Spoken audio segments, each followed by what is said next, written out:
सायन कयाल। आपके साथ लेजेंड सत्यजीत रॉय का रहस्यमय कहानी अप्सरा थिएटर मामला पार्ट 2 लेकर समाचार पत्र के माध्यम से खबर आई। लघु लिखित खबर अंसर थिएटर अभिनेता गायब। अगर शाम को थिएटर नहीं होता तो महितोष रॉय झील के किनारे टहलने जाते थे। परसों यानी सोमवार को वह रोजाना की तरह बाहर जाने के बाद घर नहीं लौटा। घर के नौकर ने थाने जाकर सूचना दी। पुलिस इसकी जांच कर रही है। फेलूदा ने नाराज होकर कहा, मैंने उस आदमी से कहा कि सावधान रहो, उसे झील पर जाने की क्या जरूरत थी। वैसे भी जब वो सज्जन मेरे पास आए तो मुझे एक बार उनके घर जाना जरूरी था। क्या आपको पता याद है? पंडितिया स्थान नंबर 5। अच्छा, मैं आपकी याददाश्त का परीक्षण कर रहा था। हम आधी रात तक चले गए।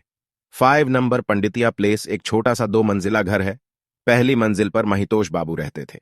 नौकर ने दरवाजा खोला तो हमने अपना परिचय दिया और अंदर चले गए। फेलुदा ने नौकर से कहा, तुम्हारा मालिक मदद के लिए मेरे पास आया है। क्या आप जानते हैं कि उन्हें कभी कभी धमकी भरे पत्र भी मिलते रहते थे? मैं किताब जानता हूं बाबू, मैं 22 साल से उनके लिए काम कर रहा हूं। वह मुझे हर बात बताते थे। मैंने उससे बहुत कहा, तुम बाहर मत जाओ, घर पर ही रहो, सावधान रहो। उसने मेरी मनाही नहीं सुनी। जब मैंने देखा कि 9:30 बज गए हैं और वह नहीं आ रहा है तो मैं स्वयं झील पर गया। कहीं मुझे पता था कि वह कहां कहां उठते बैठते थे, लेकिन कहां, वो मुझे कहीं नजर नहीं आया। फिर पूरा दिन बीत गया, फिर भी कोई खबर नहीं मिली। मैं पुलिस स्टेशन गया, उन्होंने सब कुछ लिखा, लेकिन अब तक कुछ नहीं हुआ। फेलुदा ने कहा, क्या आप अभी हमारे साथ आ सकते हैं? यदि तुम मुझे वह स्थान दिखाओ जहां तुम झील में बैठते थे।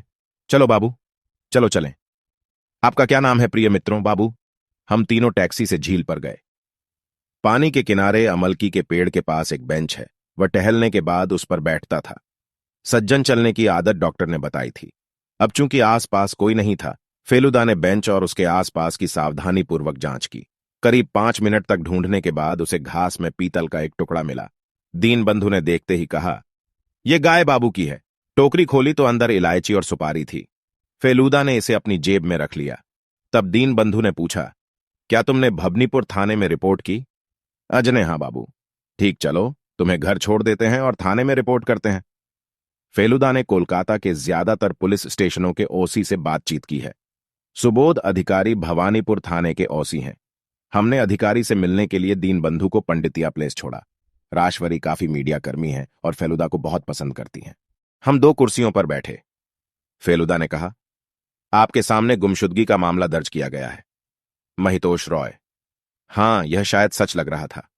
रुको, उसे बुलाओ। क्या कुछ चाय काम करेगी? वह कोई आपत्ति नहीं। कुछ ही मिनट में इंस्पेक्टर सत्यभान घोष आ गए। वह फेलुदा से भी अच्छी तरह परिचित है। दोनों के हाथ मिलाने के बाद सत्यभान ने कहा, बताओ क्या बात है? महितोष रॉय नामक अभिनेता को संभवतः अस्वीकार कर दिया गया है। क्यों? मुझे लगता है कि उसे मार दिया गया। उनके घर से कई धमकी भरे पत्र मिले थे, और यदि तू उसे झील के किनारे मार डाले और उस पर कोई भारी वस्तु बांध दे और उसकी लौथ जल में फेंक दे तो वह फिर कभी न मिलेगा। आपको इसमें रुचि कैसे हुई? फेलुदा ने महितोष बाबू के आगमन के बारे में बताया। फिर उसने पूछा, शायद तुम्हें आगे बढ़ने का कोई रास्ता नहीं मिला? घोष ने कहा, भद्रलोक अंसार थिएटर में अभिनय करते थे। हमने वहां खोजबीन की, लेकिन कोई प्रगति नहीं हो सकी। थिएटर में किसी के पास मारने की ताकत नहीं थी। पेटी जेली हमेशा मौजूद रह सकती है, लेकिन यह हत्या का कारण नहीं बनती। महाशय की आर्थिक स्थिति कैसी थी? अंदाजन खदानों में उन्हें 1200 रुपये मिलते थे। अकेले लोग हैं तो चले जाएंगे। यह नहीं कहा जा सकता कि यह निश्चित रूप से हत्या थी। हो सकता है किसी ने छाले वाले सज्जन को नहला दिया हो, या सज्जन ने किसी कारण से खुद को ढक लिया हो। मैं आज झील पर गया। जिस बेंच पर वह सज्जन बैठे थे उसके बगल में घास पर मुझे उनका एक मसाला मिला। तो समझे? हाँ, यदि ऐसा है तो यह हत्या प्रतीत होती है। हमलावर से संघर्ष के दौरान जेब से सिक्का गिर गया। तो ऐसा लगता है कि ठीक, अगर हमें इस तरफ से कोई खबर मिलेगी तो मैं आपको बताऊंगा।